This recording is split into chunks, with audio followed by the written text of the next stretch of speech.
জননেত্রী শেখ হাসিনার সর্বশেষ যে ইন্টারভিউটা আপনারা পড়েছেন, সেই ইন্টারভিউ উনি নিয়েছিলেন, যার কারণে ওনাকে নিয়ে এসেছি, ওনার কাছ থেকে জানবো 4-5টি বিষয়ে। তো চলুন সরাসরি ওনার কাছে যাওয়া যাক। নমস্কার দাদা, আপনি কেমন আছেন? অনেক ভালো, ধন্যবাদ। আছি, মোটামুটি আছি। আমি আসলে কেউ যখন এই প্রশ্নটা করে তখন আমি বলি দেশ ও দুনিয়া ভালো নেই, কিন্তু আমি ভালো আছি। ধন্যবাদ দাদা আপনাকে। ভালো থাকার চেষ্টা করাটাই ভালো। ভালো, সেই দাদা আমরা সরাসরি প্রশ্নটাই করি, সেটা হচ্ছে যে আপনি জননেত্রী শেখ হাসিনা একটা ইন্টারভিউ করেছেন এবং এই সংবেদনশীল সময়ের মধ্যে যে সাক্ষাৎকারটা নিয়েছেন, তাতে আপনি ওনার মন মানসিকতার অবস্থা সম্পর্কে আপনার ব্যক্তিগত দৃষ্টিভঙ্গি কি? প্রথম কথা বলবো, আমার মনে হয়েছে যে আমি প্রধানমন্ত্রী, আমি আপনাকে প্রথমেই ক্লারিফাই করে দিই, আমি টেলিফোনে কথা বলেছি, কেমন, এর আগে ছিল লিখিত ইমেলে। কারণ আমার মনে হয়েছিল, আমি মানে ব্যাকগ্রাউন্ডটা বললে একটু স্পষ্ট হবে, সেটা হচ্ছে ইউনূস সরকার আসার পরে একটা ইন্টারভিউ আমরা করেছিলাম, অনেক ভারতীয় সাংবাদিক করেছিল। তো সেইটা আমি চাইছিলাম যে তারেক রহমান সরকার ক্ষমতায় আসার পর বর্তমান বাংলাদেশের যে পরিস্থিতি, এবং ওনার যেহেতু দিনটা খুব আমার মনে হলো যে সেটা হচ্ছে 17ই মে, যেটা উনি বারবার বিভিন্ন কর্মীদের সভায় বলছিলেন যে উনি ফিরতে চান বা ফিরবেন। তো তখন আমার মনে হলো সত্যি ওনার পরিকল্পনাটা কি, কিভাবে ফিরবেন, কেমন করে ফিরবেন, এটা জানার আমার খুব আগ্রহ ছিল। এবং আমি এর সঙ্গে বলি যে সাক্ষাৎকারটা আমিও নিয়েছি, আমার সঙ্গে ভারতীয় আমার কলিগ আরো অনেকে অন্যান্য সংবাদপত্র নিয়েছে, রোজই নিচ্ছে, আজও প্রকাশিত হয়েছে, আমি শুনেছি আগামী দিনেও নাকি আরো কয়েকটা প্রকাশিত হবে। সবই প্রথম সারির সংবাদপত্রে, ইন্টারন্যাশনাল মিডিয়াতেও, ইন্টারন্যাশনাল মানে ইংরেজি ইংরেজি মিডিয়া, কিন্তু ভারত থেকে প্রকাশিত ইন্টারন্যাশনাল মিডিয়াতেও প্রকাশিত হচ্ছে। তো তখন আমি তাকে লিখিত প্রশ্ন পাঠাই একজনের মাধ্যমে, এবং লিখিত প্রশ্ন পাওয়ার পর আমি বলেছি খুব ভালো হয় প্রশ্নগুলো যদি আপনি তো আগে ইমেলে জবাব দিতেন।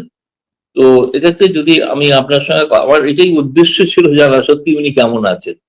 তো সেই কারণে যদি আপনি কথা বলতে গেলে আমি বুঝবো যে আপনি কেমন আছেন। তো উনি কিন্তু জানিয়েছিলেন উত্তর দিয়ে যে আমি একটা নির্দিষ্ট সময় বলবো, এই সময় আপনাকে ফোন করব। আমি একটা অজানা নম্বর থেকে ফোন করেছিলেন, যেগুলো লেখা থাকে আননোন নাম্বার, সমস্ত ভিভিআইপি দিদি থাকে।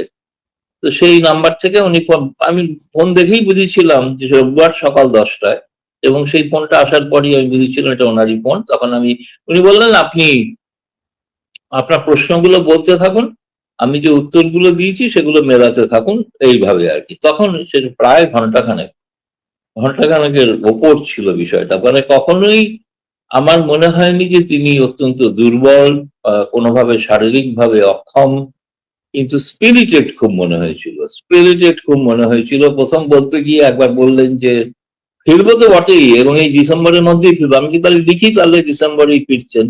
বললেন না না, ওইটা একটু উচ্চ রাখুন। আমি বললাম তখন 2026-এর 17ই মে তো পেরিয়ে গেছে, আর সম্ভব নয়। আপনার যে প্রত্যাবর্তন দিবস হিসেবে বাংলাদেশে পালিত হতো, তাহলে এখন তো সামনে 2027। তখন উনি কিন্তু একটা খুব মানে উত্তর এভাবেই দিয়েছেন যে সময়টা বড় নয়, কিন্তু আমি ফিরবো এটা নিশ্চিত, এবং আমি জানি বাংলাদেশের মানুষও অনেকেই যে অবস্থায় আছে, এই অবস্থায় আমার তার পাশে দাঁড়ানো উচিত। সেগুলো কিছুটা আমি লিখেছি, সবটা হয়তো যেহেতু খবরের স্বার্থে, মানে খবর করার স্বার্থে কিছু কিছু আবেগধর্মী বিষয়গুলোকে হয়তো বাদ দিয়েছি, মানে হার্ডকোর নিউজটা হয়তো করার চেষ্টা করেছি, এবং সেটাই মধ্যে বিষয় ছিল। এবং তাতে আমার কথা শুনে মনে হচ্ছে অন্য অনেকের ধারণা বাংলাদেশে প্রচার হয় যে তিনি ইমেলে উত্তর দেন, আসলে তিনি বোধহয় অসুস্থ, তিনি অন্য কাউকে দিয়ে লেখান। সেই কৌশলটাই করেছিলাম আমি সাংবাদিক হিসেবে। আমি ওনাকে বোঝাতে দিইনি যে আমি আপনার শারীরিক অবস্থা জানতে চাইছি, আপনি কেমন। একটা ইন্টারভিউ 1 ঘন্টা কথা বললে বোঝা যায় একজন মানুষ কেমন আছে। এবং তাকে আমি প্রধানমন্ত্রী শেখ হাসিনার সঙ্গে যখন কথা বলে যেমন মনে হয়েছিল, যেমন ধমকাতেন সেরকমই ধমকেছেন। কয়েকবার বলেছেন আপনি তো সমালোচনা করছেন আমাদের, একটা প্রশ্নের উত্তরে বলেও ফেলেছে। আমি বলেছিলাম এই যে দেশত্যাগী নেতারা, তুমি বলেন আমি আপনার সঙ্গে একমত নই, এরা কেউ দেশত্যাগী নয়, এরা দেশের যা পরিস্থিতি তাতে চলে আসতে বাধ্য হয়েছে। তো আমরা এই কর্মরেশনের সঙ্গে একমত নই। তো এরকম যে কথাটা, তাতে মনে হয়েছে সেই শেখ হাসিনাকেই শুনছি। তিনি হয়তো ক্ষমতায় নেই, কিন্তু তার মানে আপনি যদি বলেন সত্যি সত্যি আমি বলবো যে আমার মনে হয়েছে যে অন্তত এটা এআই মারফত, এআই শেখ হাসিনা নয়, এটা নকল শেখ হাসিনা নয়। শেখ হাসিনাকে চিনতাম, তার যে ভাষার কতগুলো কথা বলার ধরন থাকে না একটা মানুষের, যেমন আমি গৌতম লাহিড়ী কথা বলতে বলতে কতগুলো জিনিস হয়তো ব্যবহার করি যেটা আপনি জেনে যাবেন যেটা আমি গৌতম লাহিড়ী বলছি, সেরকম আমি শেখ হাসিনার সাথে তো অনেকবার সামনাসামনি ইন্টারভিউ নিয়েছি বাংলাদেশের। ফলে আমার কাছে মনে হয়নি কখনো যে এটা অন্য শেখ হাসিনা। তাই বলছে এরপর কি, ওরা এরপর তো আপনাকে ডেকে ইন্টারভিউ দেবো। আমি তাহলে প্রথম দিয়েছি ইমেলে, এবার দিলাম ফোনে, এর পরের বার আপনাকে ডেকে দেবো। তার মানে ফলে হচ্ছে আরো ধরেন ভালো। আমি যে কারণে প্রশ্নটা করেছি, কারণ হচ্ছে যে আমাদের যে বয়স, ধরেন আমার বয়স এখন 52-53 চলছে, আপনার বয়স আর শেখ হাসিনার বয়স প্রায় 80-র কাছাকাছি। আমরাও এখনো কথা বলতে গেলে অনেক সময় তালগোল পাকিয়ে ফেলি, দীর্ঘক্ষণ কথা বলতে পারি না। তার মানে কি আপনি বলতে চাচ্ছেন যে উনি অতীতের ওনার যে কনফিডেন্স লেভেল ছিল, এই মুহূর্তে same as it is confidence level? As it is, সত্যি কথা বলতে গেলে উনি যেটা আমি দেখিনি ছাপার জন্য নয়, সেটা উনি বলেছেন যে উনি ডিসেম্বরে ফিরতে চাইছেন, শুধু না তাকে যদি জেলেও নিয়ে যায় তাও তিনি ফিরবেন। কারণ আমি জানি সেই দিন হলো জুলাই আগস্টে যেগুলো দেখেছেন সেটা তো একটা অনুষ্ঠিত আয়োজিত একটা সভা, একটা বিদ্রোহ আপনারা দেখেছেন না, তথাপি বিদ্রোহ বলা হয়। আমি যেদিন যাব সেদিন দেখবেন ঢাকার ওই এয়ারপোর্ট থেকে আর শেষ মাথা পর্যন্ত কোনো জনারণ্য থাকবে। আমার 4 কোটি সমর্থক বাংলাদেশে থাকে, আমরা বাইরে আছি 700 থেকে 800 লোক, কিন্তু 4 কোটি বাংলাদেশের যে আওয়ামী লীগ সমর্থক এবং সাধারণ মানুষ যদি যোগ করি সংখ্যাটা আরো বেশি।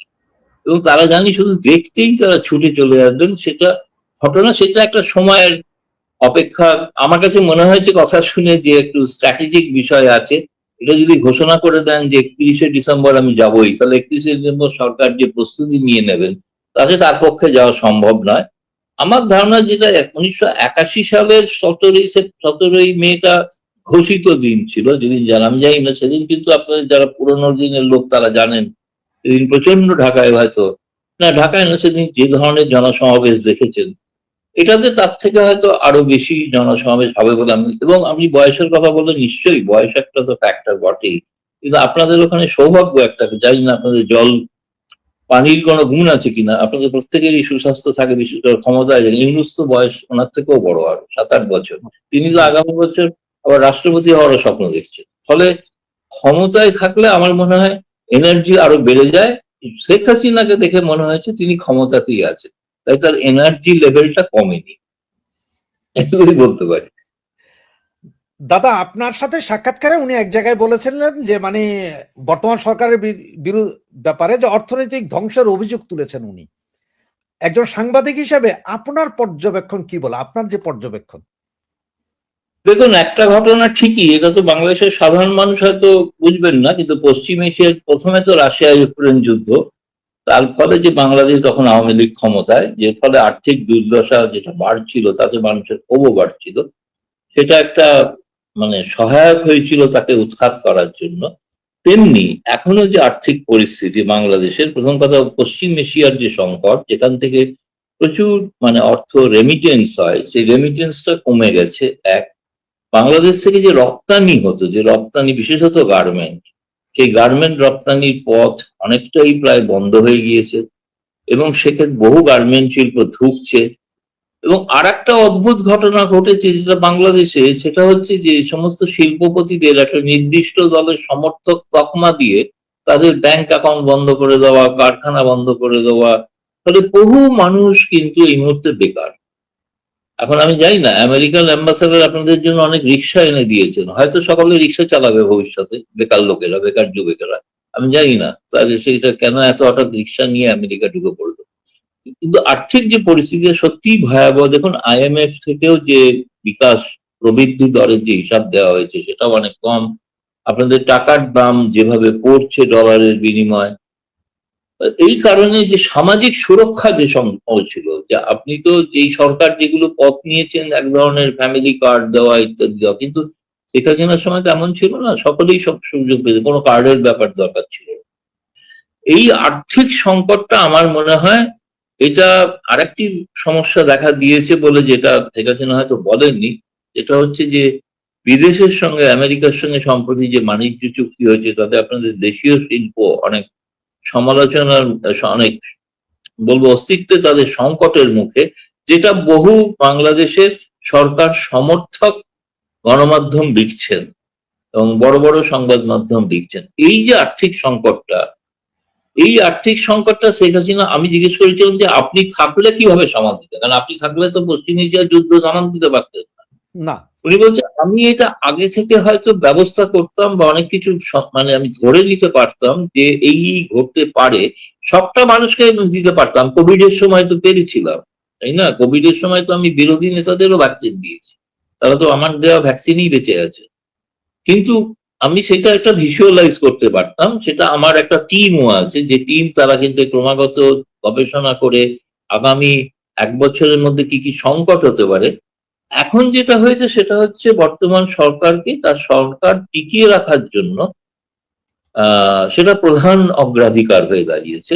আর দ্বিতীয় অগ্রাধিকার হয়ে দাঁড়িয়েছে যে কোনোভাবেই ব্যাপারে জামায়াত আর বিএনপির মধ্যে কোনো তফাৎ নেই, ফারাক নেই, সেটা হচ্ছে আওয়ামী লীগকে কোনোভাবে কোনো স্থান দেওয়া যাবে না। কিন্তু এত বড় একটা রাজনৈতিক দলকে স্থান দেওয়া যাবে না তো বললে হয় না। ফলে আমার মনে হয় শেষ পর্যন্ত একটা বাংলাদেশের শেখ হাসিনা ফিরবেন, হয়তো নৈরাজ্য হতে পারে, হয়তো আইন শৃঙ্খলা পরিস্থিতি বিপজ্জনক হতে পারে, কিন্তু সেটার জন্য শেখ হাসিনা তৈরি আছেন বলে আমার অন্তত মনে হয়। কবে ঘটবে এই দিনক্ষণ আমি বলছি না, কিন্তু এটা আমি নিশ্চিত ভাবে ওনার কথাকে আমি সবসময় ধ্রুব সত্য বলে, আমি খুব একটা, উনি অসত্য কথা বলেন মানে ওনার বিরুদ্ধে অন্য যাই অভিযোগ থাকুক, যে বিরোধীদের গণতান্ত্রিক সুবিধা দেননি ইত্যাদি, কিংবা ওনার ঘনিষ্ঠ যারা তাদের অনেকে দুর্নীতিগ্রস্ত, সে কথা উনি প্রকারান্তরে কিছু স্বীকারও করেছেন, করেননি যে তা না। কিন্তু উনি যেটা বলেন, ওনার যে রাজনৈতিক দৃষ্টিভঙ্গি, যে দৃঢ়তার সঙ্গে দৃঢ়চেতা মনোভাব নিয়ে যেটা বলছেন, সেটায় কোনো আমি কেবলমাত্র বলার জন্য বলছেন বা নাটক করার জন্য বলছেন এটা আমি বিশ্বাস করি না। আমার মনে হয়েছে ওনাকে আমি দীর্ঘদিন ধরে আমি চিনি, এবং ওনার স্বভাবে উনি যেটা বলেন আমি জানি সেটাতে তিনি অটল থাকেন। এবং আমার ধারণা সেই কারণে যে আমার এই বিশ্বাসটা বাড়ছে যে কি ঘটবে কবে ঘটবে আমি জানি না, কিন্তু আরেকটা জিনিস বড় কারণ হয়ে দাঁড়িয়েছে না, যেটা বলে রাখা ভালো, সেটা হচ্ছে ভারত সরকার তারা কিন্তু কখনো এই সাক্ষাৎকার ইত্যাদি দেওয়া ফেরেনি। অন্তত আমি সাক্ষাৎকার নিচ্ছি আমার কাছে, আমি নিয়মিত পররাষ্ট্র মন্ত্রণালয়ে যাই, যোগাযোগ রাখি, সকলের সঙ্গে যোগাযোগ থাকে, কেউ তো আমাকে বলেননি আপনি কেন নিয়েছেন। আমি জানি না অন্যদেরও বলেছে, আমার সতীর্থ সাংবাদিকদের আমি শুনিনি। তার মানে কি ভারত সরকার উৎসাহ দিয়েছেন? তাও নয়, কিন্তু নিরুৎসাহ করেনি। তার একটা বড় কারণ যেটা হচ্ছে যে তারেক রহমান সরকার আসার পরে যে ধরনের একটা গুডউইল তৈরি হয়েছিল ভারত বাংলাদেশের মধ্যে, সেটা হচ্ছে যখন প্রধানমন্ত্রী তারেক রহমানকে শুভেচ্ছা জানিয়েছেন, আমন্ত্রণ জানিয়েছেন, তার শপথ অনুষ্ঠানে স্পিকার গিয়েছেন, যে প্রোটোকলে 3 নম্বর পররাষ্ট্র সচিব গেছেন, এমনকি বিরোধী দলের জামায়াতের নেতার সঙ্গেও দেখা করেছেন, এবং তারপরে পররাষ্ট্রমন্ত্রী ভারতে এসছেন। ভারত থেকে প্রস্তাব দেওয়া হয়েছিল যে ভারত এবং বাংলাদেশের মধ্যে যতগুলো জয়েন্ট যৌথ ওয়ার্কিং গ্রুপ আছে সেগুলোর বৈঠক শুরু হোক। কিন্তু কেন জানি না তারেক রহমান সরকার সেটাতে কোনো একটাও এখনো সম্মতি দেয়নি। একমাত্র প্রথম ধরুন যে গঙ্গা চুক্তি, যেটা এবছরের মধ্যে চুক্তি স্বাক্ষরিত হতে হবে, নবীকরণ হতে হবে, তার বৈঠকটা সবেমাত্র আজ শুরু হয়েছে কলকাতা এবং ফরাক্কায়, এবং সে বৈঠকটা হচ্ছে সে টেকনিক্যাল লেভেলের, মানে সেটা কিন্তু মূল যৌথ নদী কমিশনের অন্তর্গত যে টেকনিক্যাল কমিটি তারা বৈঠকে বসছে। আছে গুরুত্বপূর্ণ ব্যক্তিরাই বৈঠকে, দিল্লির বাংলাদেশ হাই কমিশন, পররাষ্ট্র মন্ত্রণালয়, সবারই প্রতিনিধি আছেন তাতে। এটা থেকে হয়তো, কারণ দেখুন কেন এত সময় নিলেন আমি জানি না। গঙ্গা চুক্তি যদি পড়ে দেখেন দেখবেন শুখা মরশুমে পানি দেওয়ার কথা, পানির ভাগাভাগি। অন্য সময় তো বন্যা হবে, এত পানি যে আপনি তো সামাল দিতে পারবেন না। জানুয়ারি থেকে মে এই সময়টাই হচ্ছে শুখা মরশুম। এই সময় কতটা পানি হবে, যে চুক্তিতে বলা আছে 70,000 কিউসেকের যদি বেশি হয় তাহলে 35-35 ভাগ হবে, যদি তার বেশি হয় তাহলে 40 ভারত পাবে, বাকিটা বাংলাদেশ পাবে, আর যদি তার চেয়ে কম হয় তাহলে 35,000 কিউসেক ন্যূনতম বাংলাদেশ পাবেই। সেই মে মাসে তো আজকে 21 তারিখ, আর মাত্র 9 দিন আছে বাকি। আপনি এই বৈঠকটা এপ্রিলে কেন করলেন না? এক দিয়ে হচ্ছে বাকি যে অনেকগুলো বৈঠক হতে পারত, শুরু হতে পারত, বাণিজ্য, যোগাযোগ, সেই বৈঠকগুলোর ক্ষেত্রে কোনো মানে আমি এখনো পর্যন্ত জানি না, আমি জানি না আপনাদের বাংলাদেশে কোনো সাংবাদিক জানলে ভালো, কিন্তু আমি তো এখনো জানি না, শুনেছি যে এরকম কোনো বৈঠকের দিনক্ষণ স্থির হয়। এটা বলে ভারত একটু হতাশ। ভারত একটু হতাশ যে আমরা যেভাবে সম্পর্কটা এগিয়ে নিয়ে যে চাইছিলাম, যেহেতু বাংলাদেশের মানুষ একটা সরকারকে নির্বাচিত করেছে, সেই নির্বাচিত সরকার যাতে কখনোই না মনে করে যে তাকে আমরা উপেক্ষা করছি, আমরা কেবলমাত্র চাই আওয়ামী লীগকেই, সেই ধারণাটা কাটানোর জন্য উদ্যোগটা নেওয়া হয়েছিল। কিন্তু আমরা সেই ধরনের কিন্তু ভারত সরকারের রেসপন্স পাচ্ছি না। সেই কারণে আমি জানি না, আমার কাছে মনে হয়েছিল এই সময়টা পরিস্থিতি সামগ্রিক একটা বিশ্লেষণ শেখ হাসিনার থেকে শুনতে চাই। তিনি তার মতো করে বলেছেন এবং সেই অনুযায়ী আমি যতটা সম্ভব পেরেছি প্রকাশ করেছি। দাদা, এই যে আপনাদের পশ্চিমবঙ্গের নির্বাচন হলো গতকালকে না জানি গত পরশুদিন, আপনার এই যে আপনাদের যে মুখ্যমন্ত্রী উনিও বললেন পুশব্যাগের কথা। এর আগ থেকে পুশব্যাগ চলছিল, কাঁটাতারের বেড়া দেওয়া হচ্ছে, এর ভিতরে 3 জন মারা গেল বর্ডারে, বাংলাদেশি। এগুলো নিয়ে আমাদের পররাষ্ট্র মন্ত্রী যিনি আছেন খলিলুর রহমান, উনি বললেন যে এই ইটের মানে একরকম কথা এরকম যে গুলির জবাব গুলি দিয়ে দেওয়া হবে। যেখানে ভারত সরকার সর্বপ্রথম তারেক জিয়াকে, বর্তমান প্রধানমন্ত্রীকে ভারত সফরের আমন্ত্রণ জানিয়েছিলেন, সেই বিষয়ে ওনারা কোনো কথা বললেন না। চায়নাতে গেলেন তিস্তা বাদ করার জন্য। এই সবগুলো বিষয় নিয়ে আসলে কি মনে করছেন? বিষয়টা কি খারাপের দিকে যাচ্ছে? ভারত বিরোধী? দেখুন, আপনাদেরই গণমাধ্যমে আমি যেটা পড়েছি, আপনি যে সীমান্ত হত্যার কথা বললেন, তাহলে এই প্রথম লিখেছেন চোরা কারবারি নিহত, দ্বিতীয়ত লিখেছেন সীমান্তে মধ্যরাত্রে গিয়েছিল, তৃতীয়ত সীমানা পেরিয়ে ভারতের এলাকায় প্রবেশ করেছিল। আমি কোনো সাধারণ নাগরিক এরকম মাঝরাতে সীমান্তে বেড়াতে যায় আমি জানি না। কেউ যদি আমাকে বলেন যে তিনি বেড়াতে গিয়েছিলেন, তাহলে আমি সত্যিই প্রকৃত, যদিও আমি কোনো মৃত্যুকে সমর্থন করি না, সেটা অন্য বিষয়। যাই হোক, সীমান্ত হত্যার বিষয়টাকে তো, এবং কিন্তু 1 মাস তারেক রহমান সরকার আসার পরে আমি নিজে আপনাদের ওখানে অনুষ্ঠান করেছি, একটাও সীমান্তে হত্যা ঘটনা ঘটেনি। সেটা আমি বলেছিলাম তারেক রহমান সরকারের একটা সুযোগ্য নীতি, প্রশাসনিক নীতির একটা ফসল। কিন্তু সেটা ধীরে ধীরে কেন সেটা খারাপ হতে চলেছে, এবং আপনি যদি লক্ষ্য করে দেখেন সেটা দেখবেন যে পাকিস্তানের সঙ্গে সখ্যতা এবং চীনে যাওয়া, চীনের কাছে যে প্রজেক্টটা ভারতের পাওয়ার কথা ছিল, তিস্তা ডেভেলপমেন্ট প্রজেক্ট, সেটা চীনকে অফার করা হচ্ছে। কেউ জানি না, মনে হচ্ছে একটু পায়ে পা লাগিয়ে ঝগড়া করা, কি কার শক্তিতে করছে না আমি জানি না, সেটা বলতে পারবো না। এখন ভারতের এই চুপ থাকাটা, ভারত কিন্তু পররাষ্ট্র মন্ত্রণালয় থেকে এখনো পর্যন্ত কোনো নেতিবাচক মন্তব্য করেনি, কিন্তু সেটাকে যদি ভারতের দুর্বলতা ভাবেন, তাহলে আমি আর কি বলতে পারি? আমি বলবো যে ঈশ্বর বা আল্লাহ ক্ষমা করুন যে ভারতকে দুর্বলতাটাকে যদি এটাকে দুর্বলতা ভাবে ভেবে থাকেন। কিন্তু আমার মনে হয়েছে যেটা, সেটা হচ্ছে যে দেখুন, পশ্চিমবঙ্গের ক্ষেত্রে যেটা ঘটছে না, সেটা ঠিক আমাদের দিল্লি থেকে বসে বিশ্লেষণ করাটা অনধিকার চর্চা হয়ে যায়, কারণ আমি তো পশ্চিমবঙ্গে থাকি না, পশ্চিম বাঙালি ঠিকই, কিন্তু পশ্চিমবঙ্গের সাংবাদিকদের কাউকে পেলে আপনি হয়তো আরো প্রকৃত বিশ্লেষণটা পেতে পারেন, যে প্রকৃত অবস্থাটা কি, সত্যি কথাটা বলার জন্য বলা হচ্ছে বা কথাটা সত্যিই করা হচ্ছে। তারা তো গ্রাউন্ড লেভেলে আছেন না, আমি তো দিল্লির 1,500 মাইল দূরে আছি। তাহলে 1,500 মাইল থেকে আমি সংবাদপত্রে প্রকাশিত তথ্য থেকে আপনি যেমন জানেন, আমিও তেমনি জানি। তাহলে আমার কাছে কিছু বাড়তি কোনো তথ্য বা কিছু নেই, কিন্তু এটা জানি নিশ্চিত ভাবে যে এটা একটা পশ্চিমবঙ্গে বিজেপির বড় ইস্যু, যে ইস্যুর ভিত্তিতে তারা নির্বাচনে অন্যতম একটা কারণ তাদের জয়লাভের, এবং তারা একটা মেরুকরণ করতে পেরেছেন, যে মেরুকরণে হিন্দুরা একত্রিত হয়ে তাদের ভোট দিয়েছে, এটা ঘটনা সত্য। ফলে স্বাভাবিকভাবে সেই ধরনের তারা করার চেষ্টা করছেন, এবং সেক্ষেত্রে আমার মনে হয় ওই বিষয়টার সঙ্গে আমি মানে জাতীয় রাজনীতি বা জাতীয় পররাষ্ট্রনীতির কোনো সম্পর্ক আছে বলে আমার মনে হয় না। দেখুন, আসামের মুখ্যমন্ত্রীও তো বলেছেন, তাই না? তো সেটা কি ভারত সরকার কি বলেছে? ভারত সরকার তার জবাব যেটা বলেছিল সেটা হচ্ছে যে এটার একটা ব্যাকগ্রাউন্ড আছে। ব্যাকগ্রাউন্ড হচ্ছে 2,850 জন বাংলাদেশিকে ভারত সরকার শনাক্ত করেছে, তাদের পরিচয় নাম ধাম বাংলাদেশ সরকারকে বলা হয়েছে শনাক্ত করে নিতে, এবং তারপর তাদের ফেরত দিতে। সেইটা এখনো পর্যন্ত প্রসেসটা না ঝুলে আছে, সেটা একটা বড় কারণ। তার ফলে একটা ধারণা তৈরি হচ্ছে যে বাংলাদেশ বোধহয় কি নিজেদের দেশের নাগরিকদের ফেরত নিতে চায় না। এইটার কারণে এটা আরো বেশি বিভ্রান্তি সাধারণ মানুষের মধ্যে তৈরি হচ্ছে। রাশেদ ভাই বলুন। যে দাদা আমার ছোট ছোট দুইটা কোশ্চেন, এরপর আপনাকে ছেড়ে দিব। তো দুটার বেশ। মধ্যে প্রথমটা হচ্ছে যে আপনার কি মনে হয় যে বাংলাদেশের রাজনৈতিক অস্থিরতা বা চরমপন্থার ঝুঁকির মধ্যে আছে এখনো?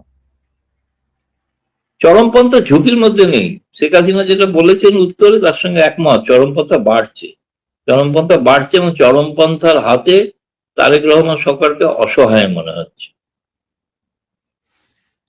আমার শেষ প্রশ্ন যেটা, সেটা হচ্ছে যে আপনি বিশাল একটা ইন্টারভিউ নিয়েছিলেন, যেটা আসলে এতদিন আপনি যেটা বলেছেন সবাই ইমেলে, হিন্দুস্তান টাইমস ও ইমেলে ইন্টারভিউ, কিন্তু আপনি সর্বপ্রথম আপনার ইয়েটা বললেন যে ফোনে, যেটা আমরা পত্রিকাতে পেয়েছি, আপনি ফোনে আপনি দীর্ঘ নিজে বললেন 1 ঘন্টা কথা বলেছেন ওনার সাথে। টোটাল ইন্টারভিউ, টোটাল সাক্ষাৎকারটার কোন অংশটা আপনাকে সবচেয়ে বেশি অবাক করেছে? এমন কোন মুহূর্ত ছিল, কি কি ছিল যে আপনাকে অবাক করেছে? পুরো ইন্টারভিউ, 1 ঘন্টা ইন্টারভিউ, এটা কিন্তু জটিল বিষয় দাদা। না, সেইটাতে অবাক করার মধ্যে না, এখন এটা বলবো এটা আমার দুর্বলতা। এই কারণেই আমার একটা প্রশ্ন করা উচিত ছিল, সেটা হচ্ছে করা হয়নি, যেটা মিসিং এটাতে। সেটা হচ্ছে আওয়ামী লীগের, এটা ঘটনা চিরাচরিত নিয়ম অনুসারে চিরকাল কেউ থাকে না, এটা সবাই জানে। তা আওয়ামী লীগের ভবিষ্যৎ নেতাকে, এইটা আমার কাছে মনে হয়েছে ইন্টারভিউটা নেওয়ার পর, শেষ হওয়ার পর আমি একটু আবেগপ্রবণ হয়ে গেছিলাম। কারণ আমার কাছে মনে হয়েছিল আমার প্রফেশনাল লাইফে একটা অন্যতম বিশাল সাফল্য, সেটাতে এত বেশি আবেগপ্রবণ ছিলাম যে এইটা একটা সাংবাদিক হিসেবে প্রশ্ন করা উচিত যে আওয়ামী লীগের ভবিষ্যৎ নেতৃত্বের কাঠামোটা সম্পর্কে উনি একটা উত্তর দিয়েছেন। দেন আমি বলেছিলাম যে আওয়ামী লীগের শুদ্ধিকরণ, আওয়ামী লীগকে রেকটিফাই করা, রেকটিফাইয়েশনে উনি একটা জবাব দিয়েছেন, কিন্তু তাতে এটাও ইঙ্গিত করেছেন যে এটা তার মধ্যে পরিবর্তন হতে পারে, সংশোধন হতে পারে। কিন্তু ভবিষ্যৎ আওয়ামী লীগ কি, এইটা যে আমি আশা করেছিলাম উনি হয়তো নিজেই বলে দেবেন। কিন্তু আমার পরে মনে হয়েছে, আমার সেই সাক্ষাৎ যেদিন করব সেই ইন্টারভিউতে এই প্রশ্নটা প্রথম। মানে আগে থেকে লিখে নিয়ে যাবেন এই কি কি প্রশ্ন করবেন। দাদা আপনাকে ছেড়ে দিচ্ছি। অনেকগুলো কমেন্টস, আমাদের একটা ধন্যবাদ। কমেন্টসই বারবার করছে অনেকেই, সেটা হচ্ছে যে আপনি কি বুঝলেন যে শেখ হাসিনা 6 মাসের কথা বলেছেন, যে 6 মাসের ভিতরে ফিরবেন, আসলে 6 মাসের ভিতরে ফিরবেন নাকি আরো দেরি হবে? আপনার সাক্ষাৎকার বা হ্যাঁ, আপনার সেটার জন্য আমি সকলকে অনুরোধ করবো যে আমার ইন্টারভিউটা আরেকবার পড়ার জন্য। আমি প্রশ্ন করেছিলাম 2027-এর 17ই মে কিনা, উনি নির্দিষ্ট করে বলেন সেটা।